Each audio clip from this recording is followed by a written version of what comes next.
Ladies and gentlemen, welcome and thank you for joining today's web conference, 504 Quarterly Connect Call. Before we begin, there are a few technical details we would like to share. Please note that all participant lines will be muted until the Q&A portion of the call. We will provide you with instructions on how to ask a verbal question at that time. You are welcome to submit written questions during the presentation, and these will be addressed during Q&A. To send a note, use the notes function on the lower right-hand side of your screen and address your question to all moderators. With that, I'll turn the call over to Linda Riley, the 504 Program Chief. Please go ahead. Hello, everyone. This is Linda Riley with the 504 Program Office, and I'm joined here at headquarters with Kim Juday and Babak Hosani. On the line, we have the Sacramento Loan Processing Center, and we also have one of our main presenters on the franchise, Steve O'Leary. And so we're going to be going over some things on today's call. We have a link in our presentation to the webinar recordings that we've already conducted for the CDC industry on the changes to 5010-5J that will go into effect January 1. We also wanted to make sure that you're aware of Information Notice 5000-17010, which talks about changes in the Form 4506T, namely that the IRS doesn't require the IRS logo on that form anymore, and we've recently sent out some IVES change requirements. There are new login instructions for those lenders and CDCs that are using the IVES program. So we suggest that you check the IRS website under the IVES section to make sure that you have the current login protocols. We have SBA franchise directory, which will be going live in January. Steve O'Leary is going to talk with you a little bit more about that later today. And also, we have an update on the 25-year debenture. SBA is planning a rollout of the 25-year debenture in April of 2018. So we just want to make sure that you're aware that this is coming. This is a new product offering for 504, and we're really excited. We're going to talk about a few 5010-5J updates that were either affected by the last regulatory change or that are part of our clearance process. And we just wanted to make sure that our CDCs and lenders are aware. Now, there are some 5010-5J updates that we won't be discussing today. We had a lot of comments that came in during our technical corrections review.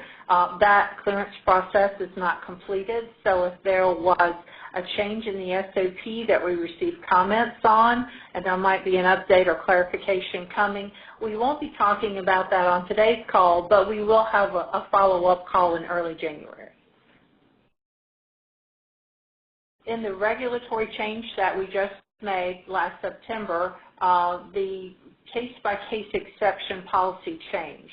If a CDC previously was going to make a loan outside of its area of operation, it had to get approval from the district office and from headquarters. That no longer has to go through the district office. So the request is submitted to the Sacramento Loan Processing Center. So that is an efficiency for the CDCs in processing. Our E-Trans system has had some improvements in the last year, and we have gotten rave reviews over the new E-Trans system.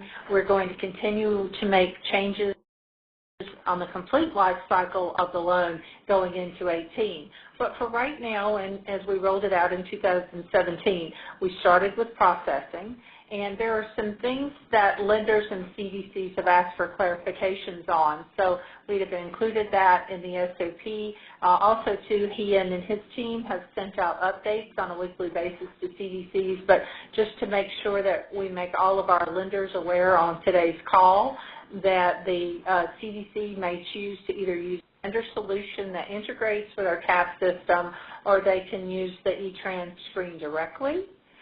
They need to be aware that documents greater than 250 megabytes have to be separated into multiple documents. because of our system's requirements. We do have a detailed guide that the centers have made available by email and posting it on our website. So we encourage you to look through our eTrend user guide. And if you have any questions, you can contact the Sacramento Loan Processing Center or our office, and we'll make sure you get a response on eTrend questions. The 912 process has changed in two significant ways. First of all, for a temporary period of time, we're requiring fingerprint cards. We are looking to look at how we can reinstitute the electronic fingerprint system as soon as we can find a national vendor that can support that process. We'll keep you in the loop on how soon that can occur. But for right now, and thank you for all of you for your support in working with us on getting the 258 cards in with the 912. The other is that we have streamlined the process on misdemeanors. We're not looking to see a submission on a misdemeanor unless it involves a crime against a child, and CDCs would review the court disposition of cases, and they would retain the supporting documents. This has been in place for a while now, and we've had nothing but positive feedback on streamlining the documentation. The fingerprint card may be a little bit of an issue, but it's a short-term issue. We are looking as soon as possible to get back into electronic fingerprint submission. One of the clarifications that we've included in the SOP and we included in the last reg change is when can SBA ask for a borrower guarantee of less than 5%? We've always interpreted the policy to mean that our underwriters have the authority to ask for a guarantor regardless of ownership when it was deemed appropriate. But there are some who felt that their interpretation of the reg said that it could only be for those owners of 5% or more. So we've clarified that our Sacramento Loan Processing Center can require a guarantor, and our CDCs, who are processing PCLP, can require a guarantee of less than 5% when it's deemed necessary. And now I'd like to turn it over to my colleague. Well, before we do that, Before we do that, we'd like to open it up for questions on the topics that we just covered. Ladies and gentlemen, as we move to Q&A, please feel free to place yourself into the question queue by pressing #2 on your telephone keypad. You will hear a notification when your line is unmuted. At that time, please insert your name and question. To send a note, please use the Notes tab on the right-hand side of your screen and address your note to all moderators. And we do have a question in the queue. Caller, your line's been unmuted. Please go ahead.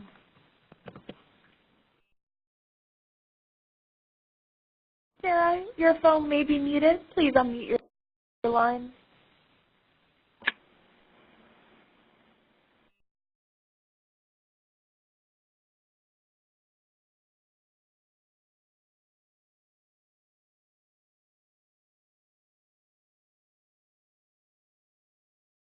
We do have a question of whether SBA would be providing E-Tran training for the CDCs.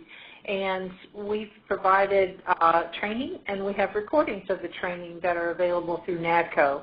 So if you weren't able to participate in the live training, please refer to the NADCO website, and those training links are posted. You can get there, I think, from the link on that first slide of our presentation. On the webinars that have previously been provided. Right. And then we had a question on the 25-year debenture. The SBA is looking to launch a 25-year debenture option for the 504 program in April of 2018. A couple of questions that are common that come up on the 25-year debenture is can you do a catch-up plan or extension if you had a 20-year debenture and extend it out to 25 years, and that's not possible. SBA has to match sources and uses with our investor pools. So if you have a 20-year debenture, it would remain a 20-year debenture even after the launch. The only way to have a 25-year debenture would be if it were approved at application as 25 years. What's our next question? Our next question is, what are the parameters that would require a guarantee of less than 5% partners? So Ian and Dennis, if you're on the line, could you talk about some of the credit conditions that might cause us to ask for a guarantee for those owners who own less than 5%? Well, excuse me, at times we find the people that actually control the business, manage it on a day-by-day basis, may own less than 5% of the business, or some amount even less than 20%. In those instances where we determine that they do control the management, day-to-day operations of the business, we may ask for those guarantees from those individuals. I can think of an example where you have an existing medical practice, for example, and then the partner who has the longevity in the firm brings in another partner, but they remain a minority partner, and that person really is probably still running the day-to-day operation. That's one example. There may be other examples. We had a question asking, from whom can we get fingerprint cards? The local district office can assist you with getting the fingerprint cards. So that's just make sure that you ask for the Form 258. You can also order them from the SBA's website.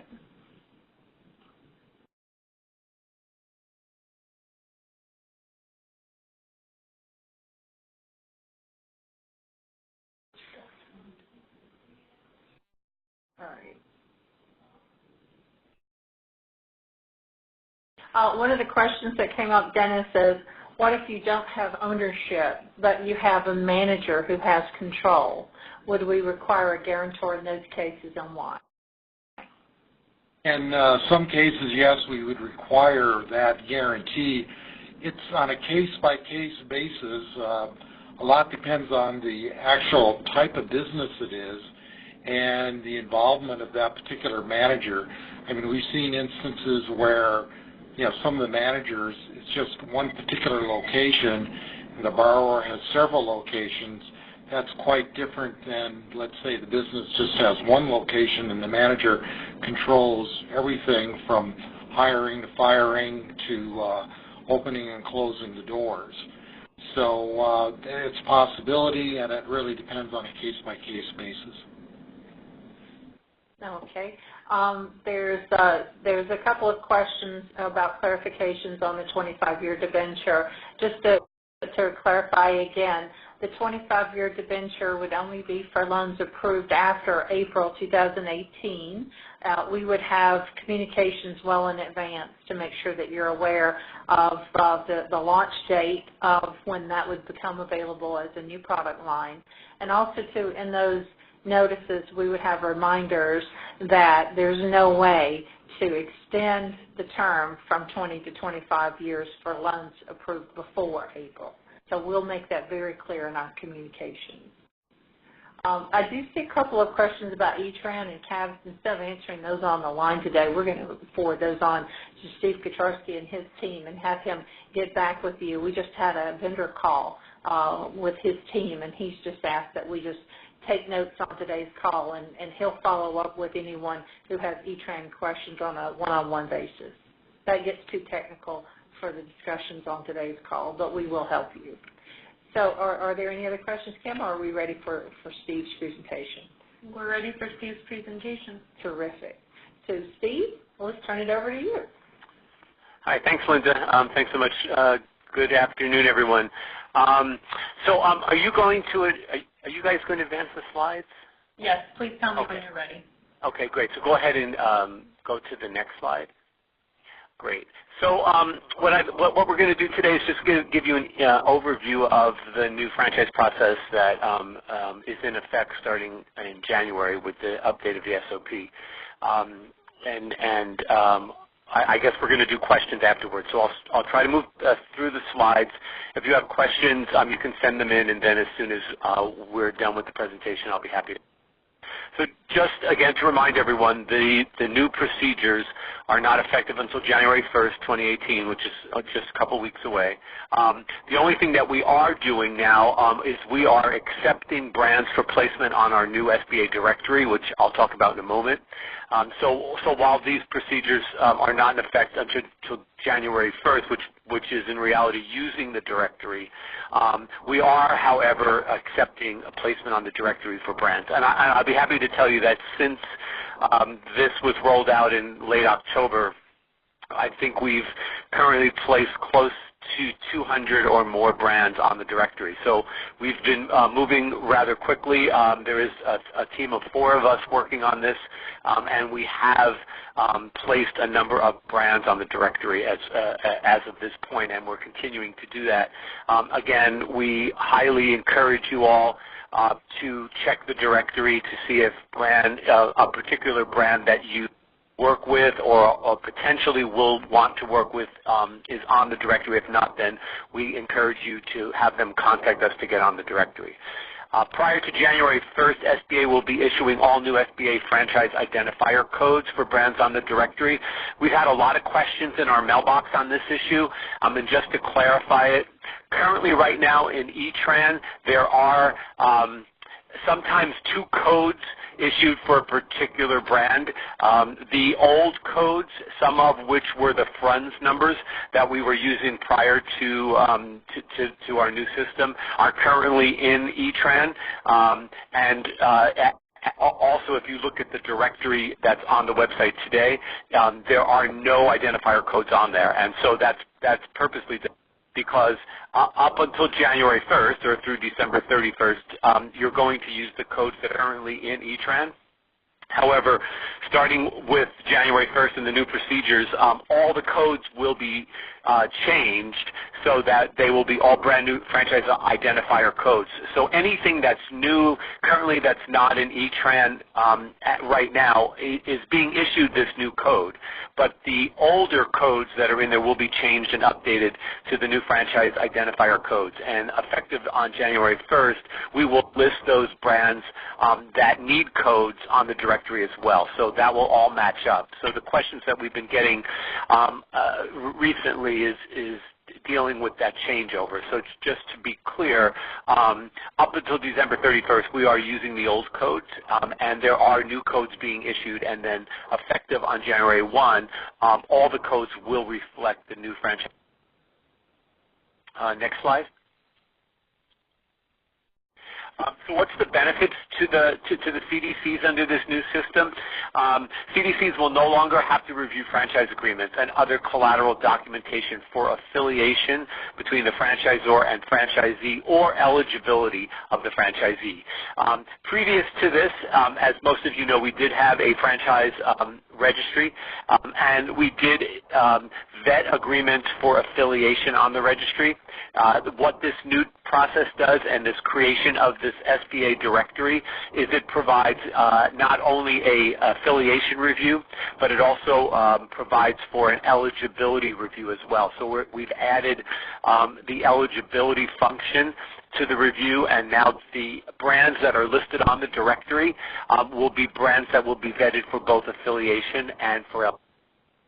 So as a CDC, you no longer have to make that determination. SBA is going to make that determination by our review of the brand onto the directory.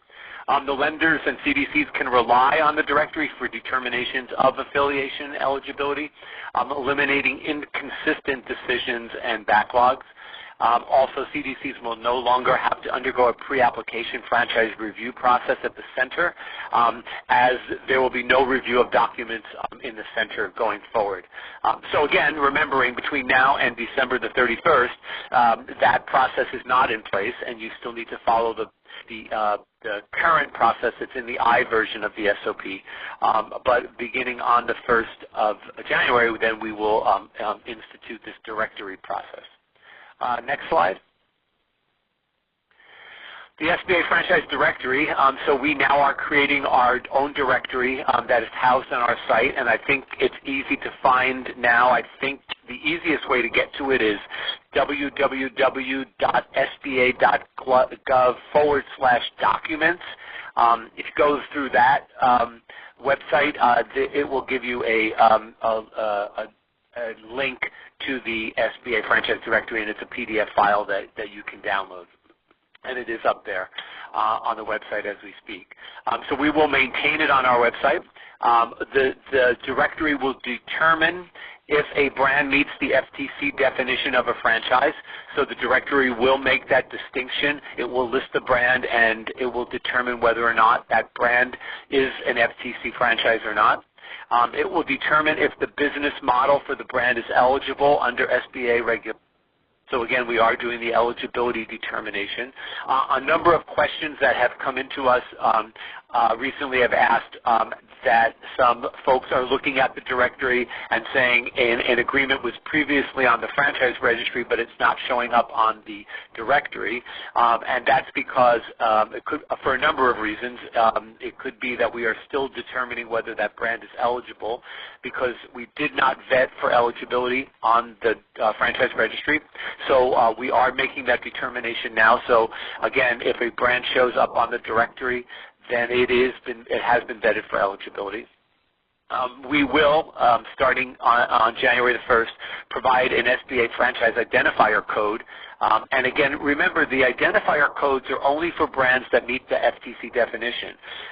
One of the things that we're doing on this directory is we're listing brands that both meet the definition and those that do not meet the definition because we want to provide as much information as possible. So we are putting brands on the directory that do not meet the FTC definition of a franchise but are still eligible. And those brands that don't meet that definition, they will not be given a franchise identifier code because technically they are not a franchise, so they don't need to be identified as a franchise in the eTrans system.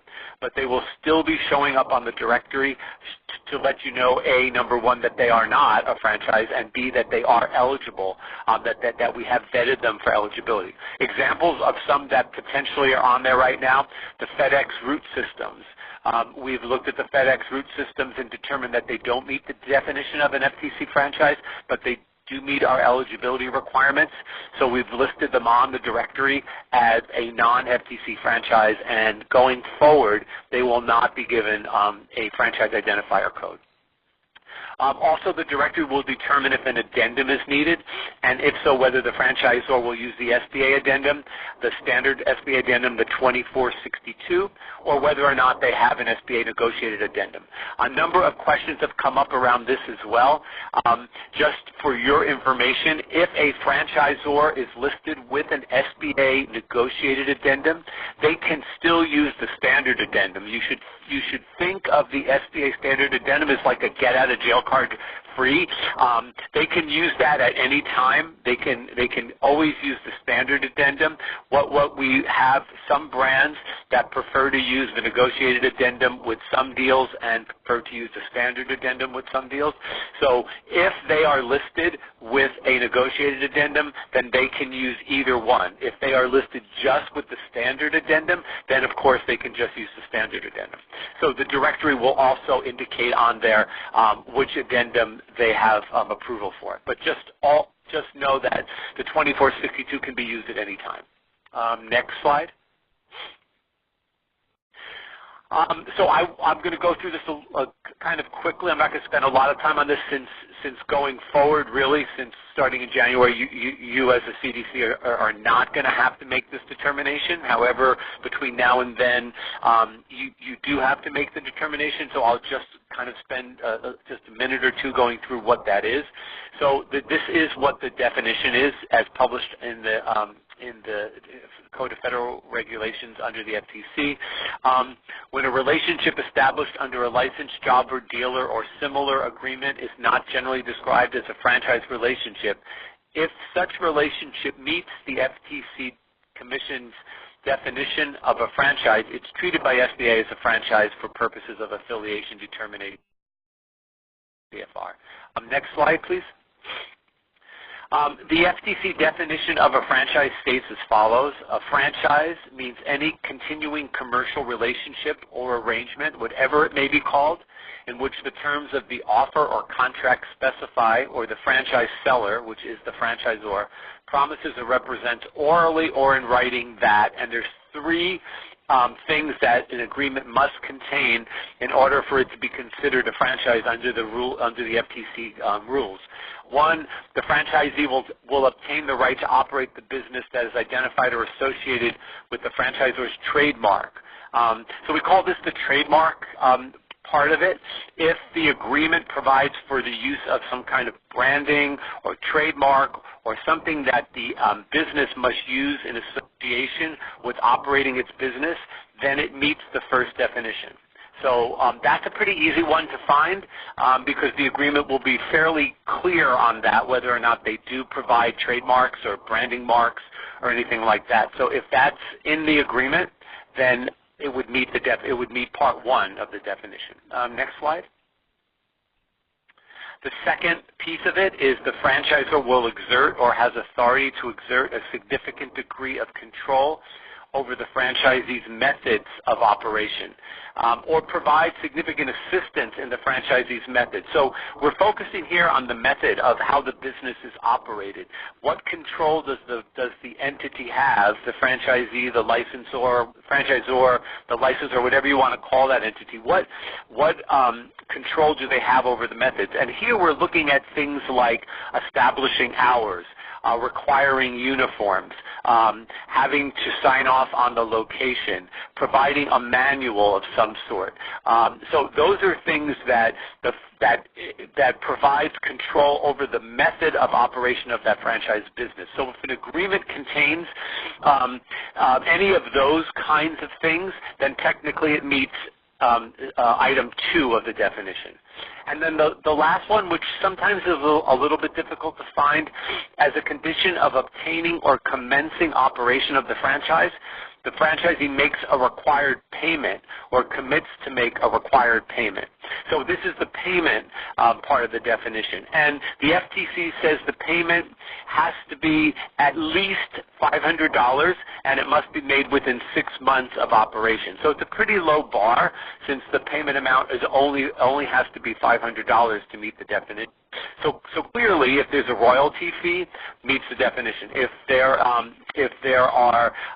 a franchise upfront fee to be paid, it meets the definition. But the FTC goes on to state it could be anything, any payment that's required by the franchisor, and the payment does not need to be made directly to the franchisor. It can be made to an affiliate of the franchisor. For instance, if they have to buy any type of equipment or any kind of uniforms or something that they're required to buy that has to be done within the first 6 months of operation and is $500 or more. So it's a pretty broad standard, and if that payment factor is required, then it meets Part 3.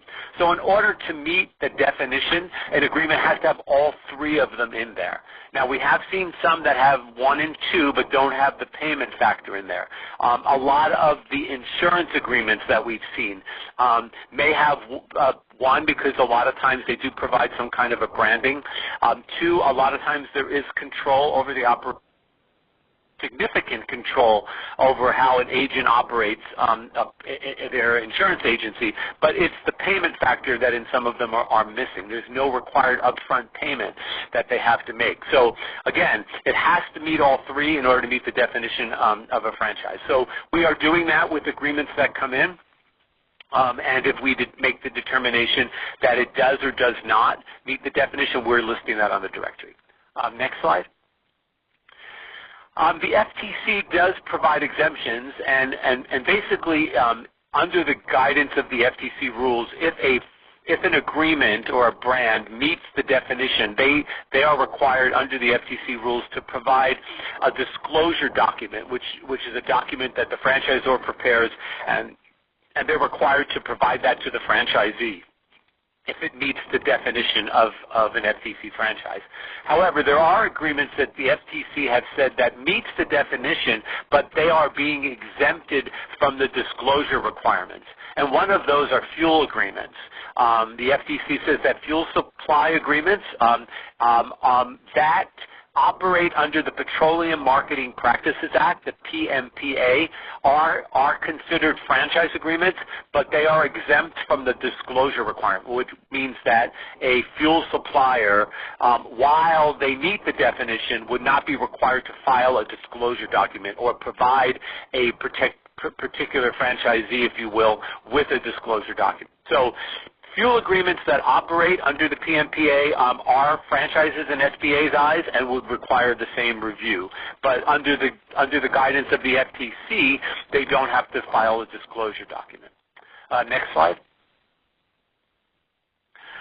One of the changes that we made in the new SOP is that we have changed our the way we look at new car manufacturers. As some of you may have been aware, for years SBA had a policy notice in effect that exempted out new car manufacturers from complying with the franchise affiliation requirements. So we basically said we did not vet new car agreements under the franchise rules based on this policy notice. The SBA has decided that there's really no difference between a new car manufacturer and any other type of agreement. So effective January 1, we are considering new car manufacturers as agreements that need to be vetted through our process, which means that if we get a new car manufacturer agreement in, it needs to be vetted to determine whether it meets the definition of an FTC franchise. So if you work with any potential new car dealers, those agreements need to be vetted to determine whether or not they meet the FTC definition. I think we have gotten a Chrysler agreement in, so we are looking at that currently. But again, we will now, effective January 1, treat them as we do any other agreement and put them through the process. Next slide. So how do you use the directory? So effective January 1, for applications involving a franchise or similar relationship that meets the FTC definition of a franchise, the CDC must check the directory to determine if the applicant's brand is on the directory. If the applicant's brand is on the directory, the CDC may proceed with submitting the application to the SLPC or approving it under its PCLP authority. If the applicant's brand is not on the directory, then the CDC cannot process the application or approve the loan under its PCL authority and must follow the process to add the brand to the directory. So the change that we've made in this process, it requires that any agreement that meets the definition of an FTC franchise must be on the directory for the loan made. So that's a change. Previous to this, a PCLP CDC could look at an agreement and determine whether or not, A, it met the definition or whether or not it followed the guidance set out in the SOP, but under the new process must be on the directory in order to make a loan. Next slide. Multiple agreements. When an applicant operates under multiple agreements, and we see this a lot of times in dealer type of agreements like RV dealers or motorcycle dealers, things like that, where maybe they operate under a number of different product lines. The CDCs should check the directory for agreements that are critical to the business operation. So this is our critical test. This really has not changed. The only thing we did is put it back in when the new SOP came out in January of last year, 2017.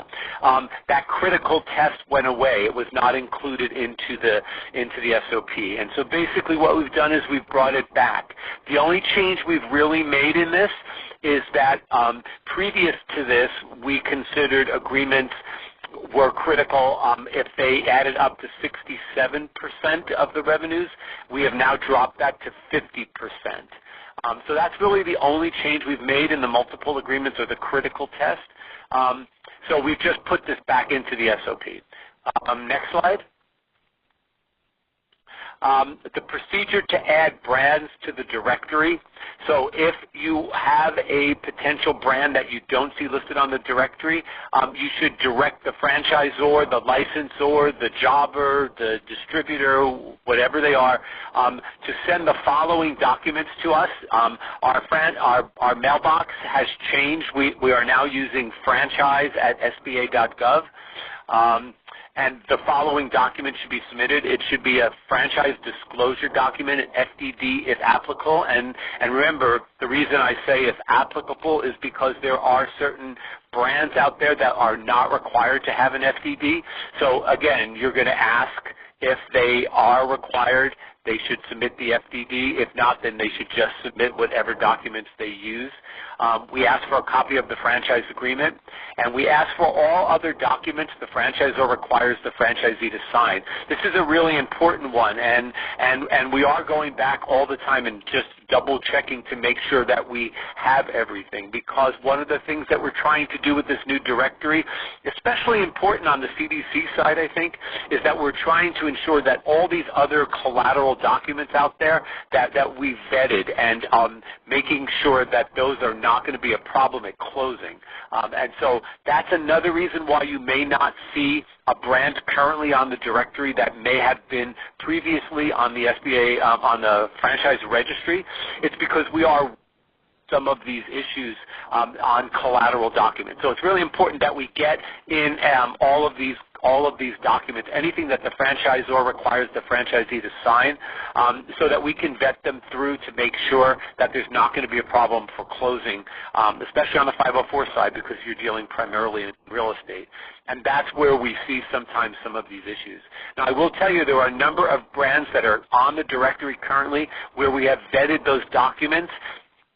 Most of those brands will have a negotiated addendum, an SBA negotiated addendum, because that negotiated addendum will address a lot of these collateral documents and will address and potentially make changes to those documents. I'll give you an example. Zaxby's is a brand that has a heavy real estate influence. Zaxby's has a number of real estate collateral documents that they require to be used, and we have vetted through those. We have made changes to those documents. We have created a SBA negotiated addendum that addresses the issues in those documents. So that brand, for instance, is showing up on our directory as an approved brand, and it also lists them with an SBA negotiated addendum. So it does take into consideration all the issues with those other documents. So that's why it's really important when those documents are submitted for placement on the directory that we get to see all of those documents, whether or not a particular franchisee will be required to sign them. We want to know everything that's out there. Next slide. The review process, so when those documents come in, we'll take a look at that. If the franchisor is agreeing to use the 2462, which is our standard addendum, then we will only conduct an eligibility review and not review for affiliation. I will tell you this, though, but we also are looking at those other documents when they come in. If the franchisor is saying they want to use our standard form, that's great, and we highly encourage that. But we're also making sure that there's none of their collateral documents that potentially will be a problem if they use the 2462, because as most of you know, the 2462 doesn't allow anything recorded against the real estate. So if there are brands that have a requirement to record something against the real estate, then we're encouraging them potentially to use a different addendum so that we can negotiate that process and get those documents vetted.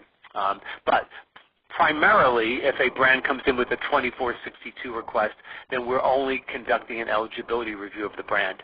If the franchisor elects not to use the SBA 2462, then we'll work with the franchisor to resolve any affiliation issues, including the use of an SBA negotiated addendum if necessary. So previous to January of this year, we were not allowed to do that. The SOP did not give us the flexibility to work with the franchisor. They either had to have already had a negotiated addendum in place, or they had to use the 2462.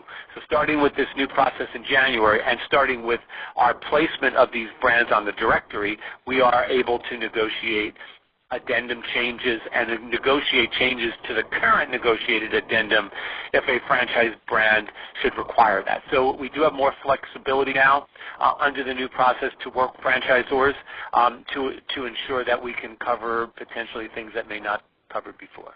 Next slide.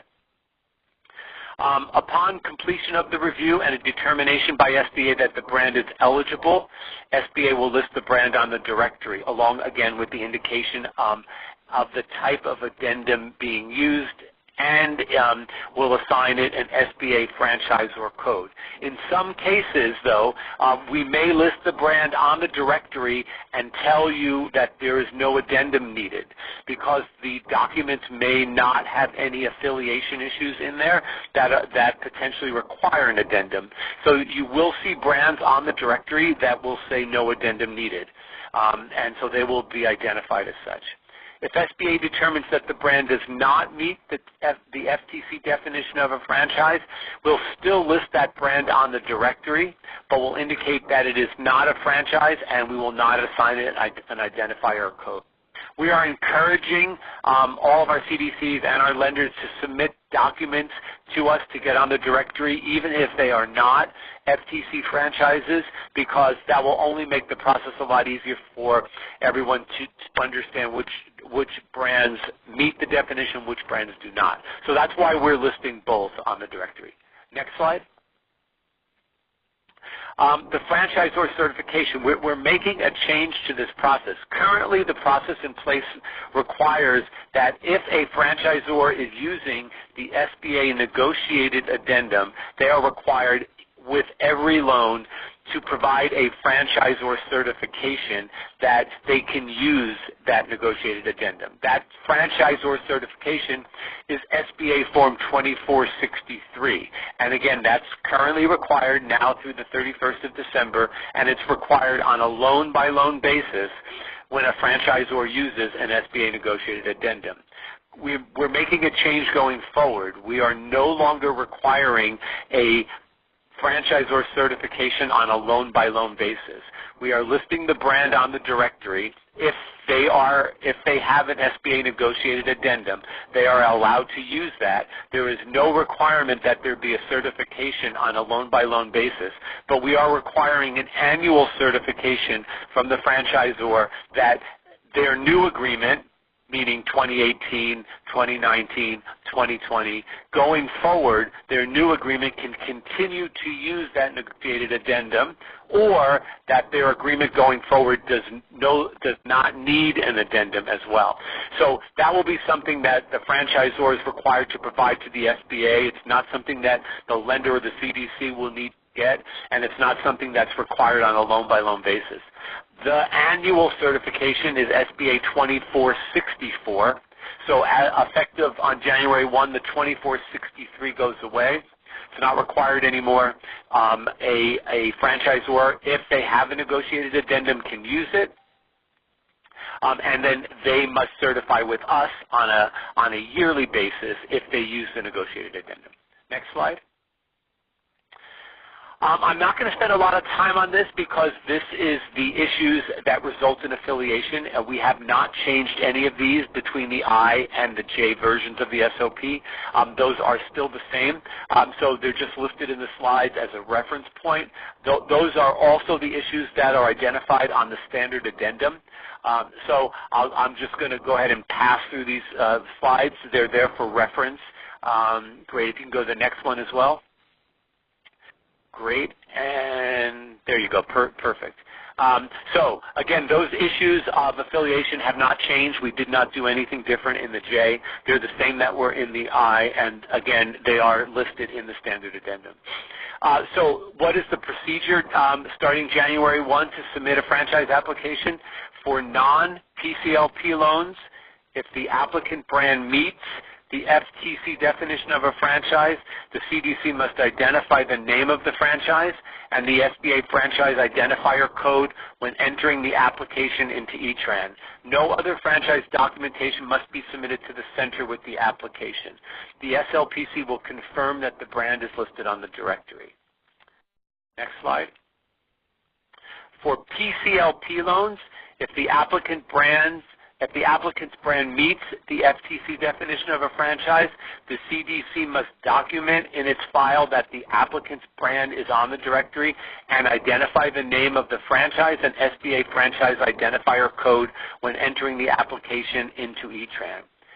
If the applicant's brand is not on the directory and the PCLP CDC determines that the brand does not meet the FTC definition and proceeds with approving the loan under its PCLP authority, the SBA will review this decision at the time of loan closing, and the PCLP CDC bears the risk of an incorrect determination. So I just want to clarify here. The requirement is that if a brand meets the FTC definition of a franchise, it must be on the directory. That makes it a franchise loan. If, however, you have an agreement that does not meet that definition, then technically it is not a franchise loan and you would process it as a non-franchise loan. So what we're saying here is, as a PCLP CDC, you have the authority to make that determination. You can say, this brand that I'm making a loan to does not meet the definition of an FTC, so it doesn't have to be on the directory, and therefore I'm going to go ahead and process this as a non-franchise loan.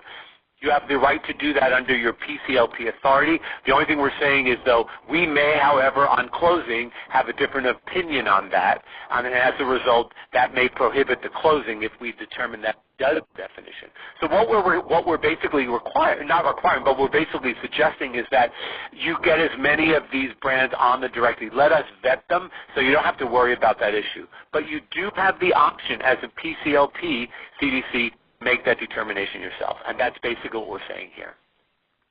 Next slide. When an applicant operates under multiple brands, the CDC must enter the name of the franchise and SBA franchise identifier code for the brand that generates the largest amount of revenue. E-Tran will not accept multiple brands, so you must enter the one that generates the most revenue into E-Tran if it's a loan with multiple brands.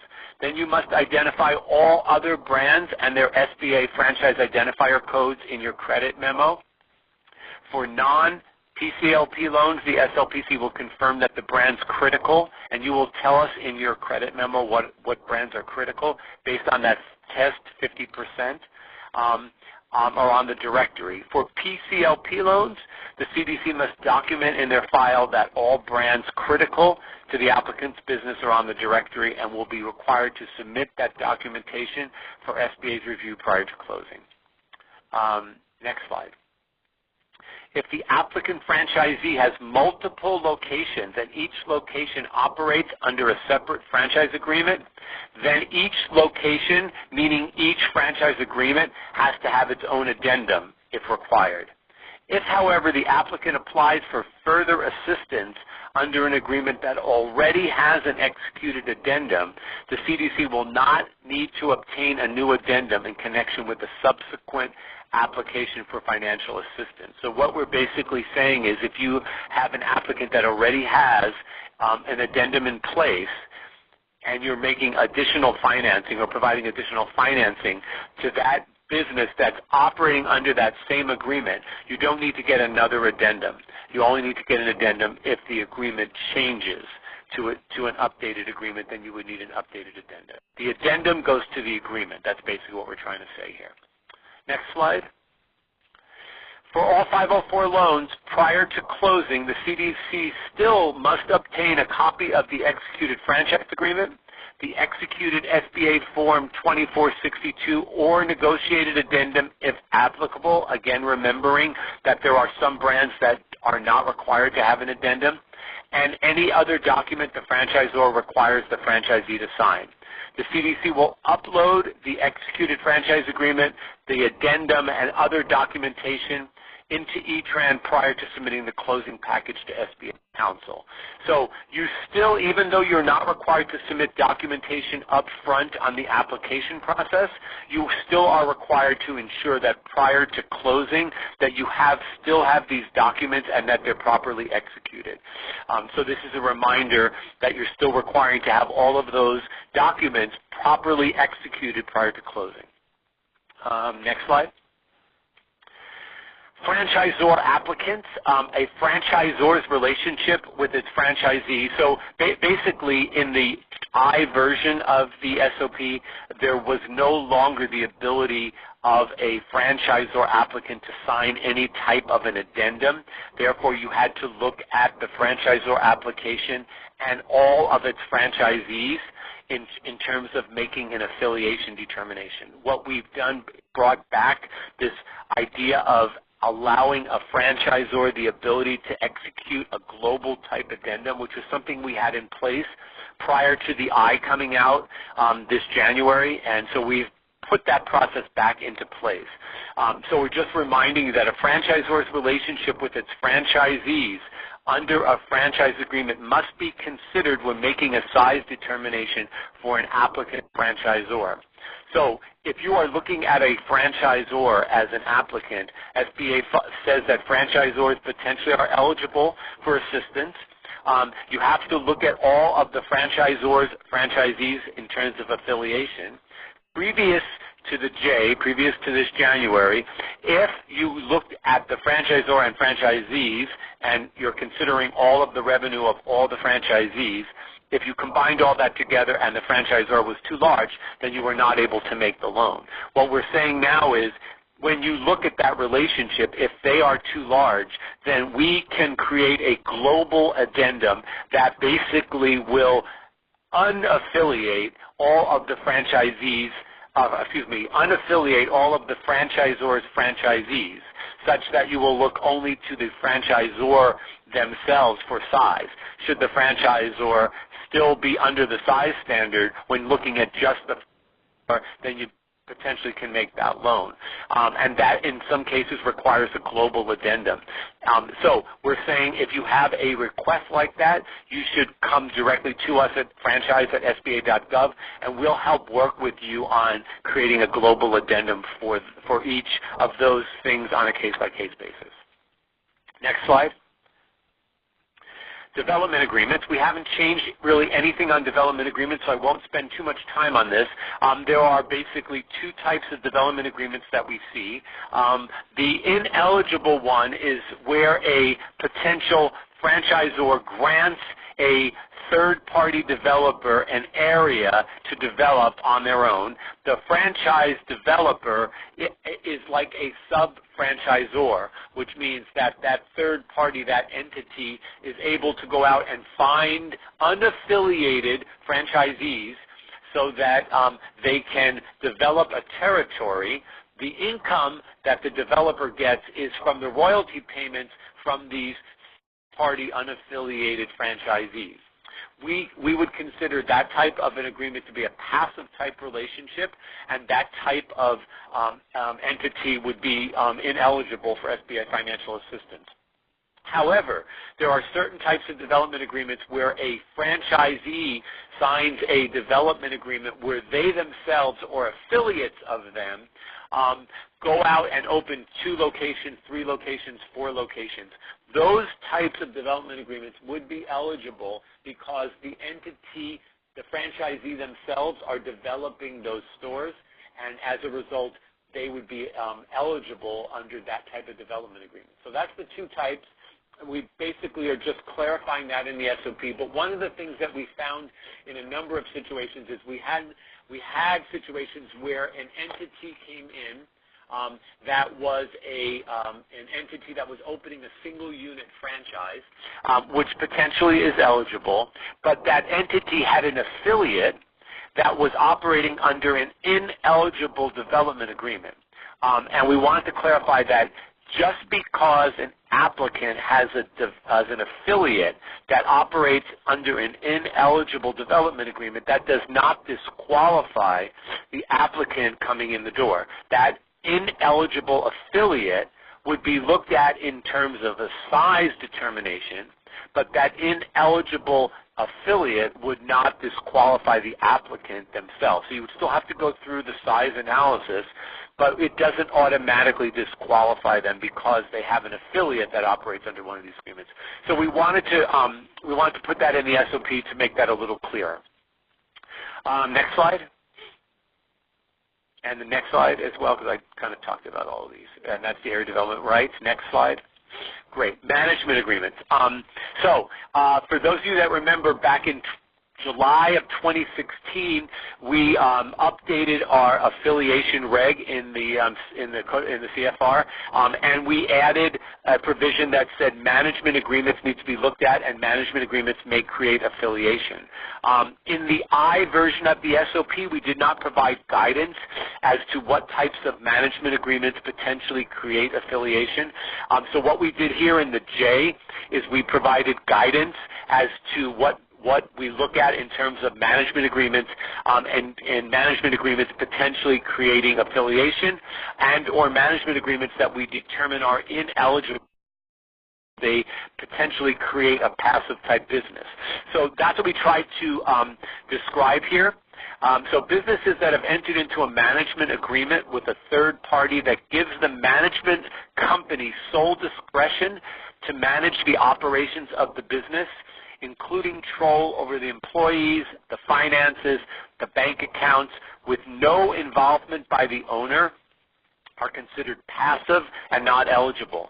So when you look at a management agreement, you first need to look at it and determine, does it fall into this category? Has the small business applicant turned over basically everything to that third party with nothing, with no control by the applicant? That would be considered to be a passive type business, and we would consider that to be ineligible.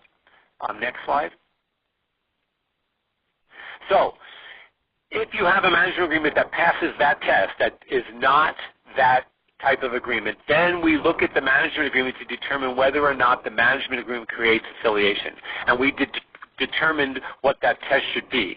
So management agreements that give the management company sole discretion over the business operations with minimal oversight of the decision-making process by the applicant, while not passive, create affiliation. So if you have a management agreement that provides for minimal oversight, then potentially there's affiliation between the applicant and the management company, and you'd have to do the affiliation analysis. However, SBA has determined that affiliation is not created between the applicant business and the management company if the management agreement includes meaningful oversight by the applicant. And we've defined meaningful oversight to include involvement in decisions made concerning the operation of the business, which include a management agreement that provides for the applicant business to do all of the following: approve the annual operating budget, approve any capital expenditures or operating expenses over a significant dollar threshold,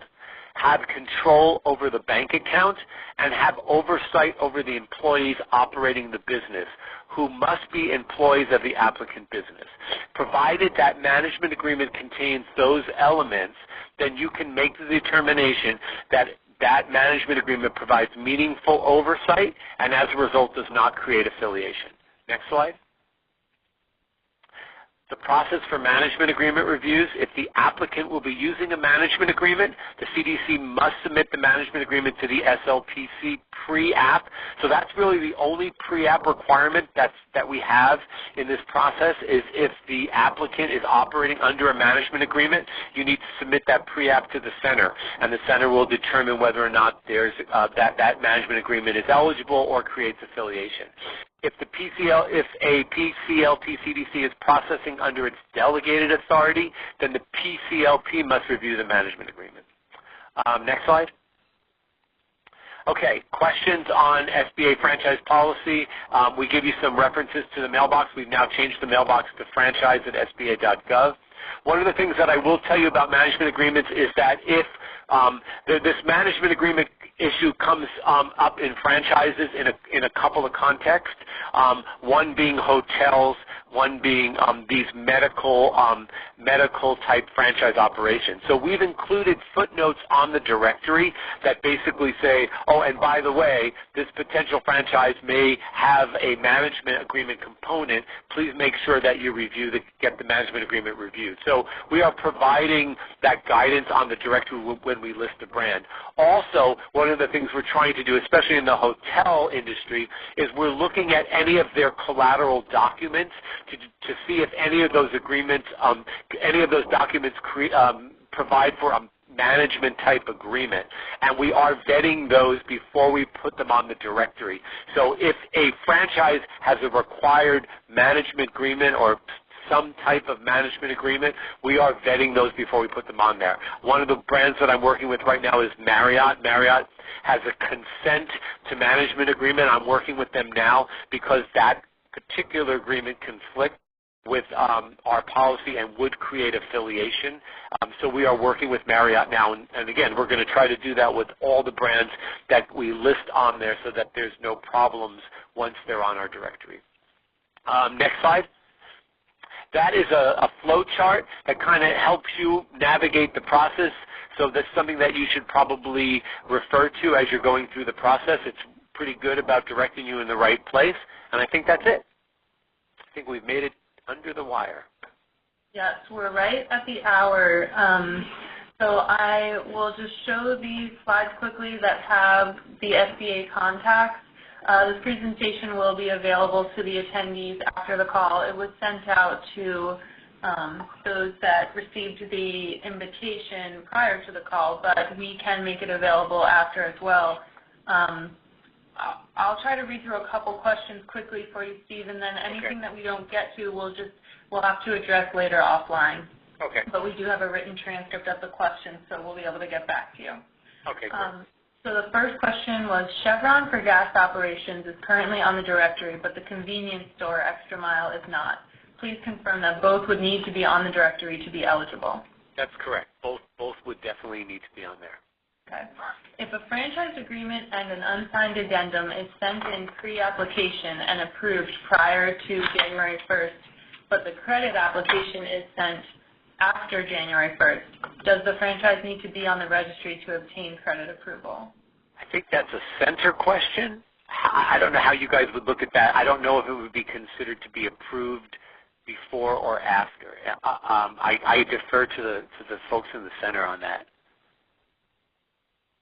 I think we have to go by the date that the application is received at the center.